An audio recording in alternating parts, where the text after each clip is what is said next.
को लिखने वाला भले ही कोई मानव है, जैसे श्री वेद व्यास जी और श्री धर्मदास जी और श्री गोपाल दास जी,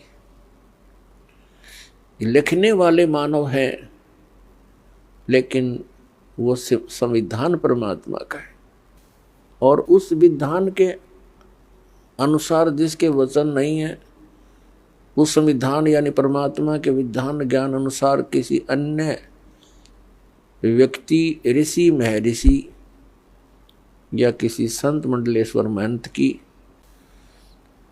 वो पुस्तक परमात्मा के विधान से मेल नहीं खाती है तो व्यर्थ है। दूसरी बात रही कि संत को चाहिए कि वो अपना अनुभव बतावे, पुस्तकों का आधार ना माने। ये भी एक बालक के विचार हो सकते हैं जिसने कभी विद्यालय देखा ही ना हो।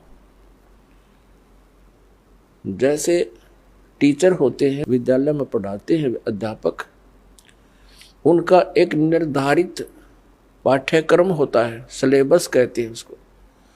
और जो टीचर सिलेबस से बाहर ज्ञान देता है और सिलेबस के अनुसार ज्ञान नहीं देता है, वो भले ही उसको पढ़कर सुनावे या उसको याद करके वैसे सुनावे, वचन वही होने चाहिए जो पाठ्यक्रम की पुस्तकों में विद्यमान है। तो वो टीचर ठीक है, हितैषी है, और जो उन पाठ्यक्रम की पुस्तकों से हटकर अपनी कोई अन्य बकवाद सुनाता है तो वो टीचर ठीक नहीं। अब जैसे परमात्मा की जानकारी परमात्मा ने आकर बता दी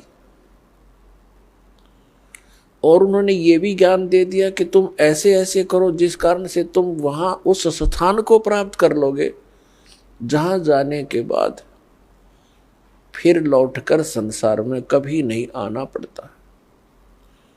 उसको पूर्ण मोक्ष कहते हैं।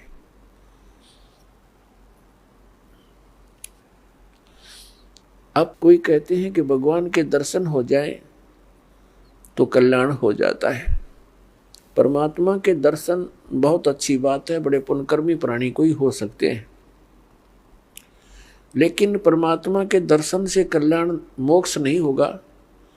परमात्मा ने आकर के जो ज्ञान दिया है उसके अनुसार भक्ति, साधना, नाम की कमाई, यज्ञ, हवन, जो भी जानकारी दी है उनके करने से मोक्ष होगा। उदाहरण के लिए जैसे पवित्र हिंदू धर्म के अंदर हम मानते रहे और मानते हैं जब तक ये ज्ञान नहीं होता कि भगवान शिव जी और उनकी धर्मपत्नी पार्वती जी इकट्ठे ही रहते थे एक ही परिवार में, और सबसे ज्यादा दर्शन पार्वती ही किया करती थी, लेकिन कल्याण नहीं हुआ।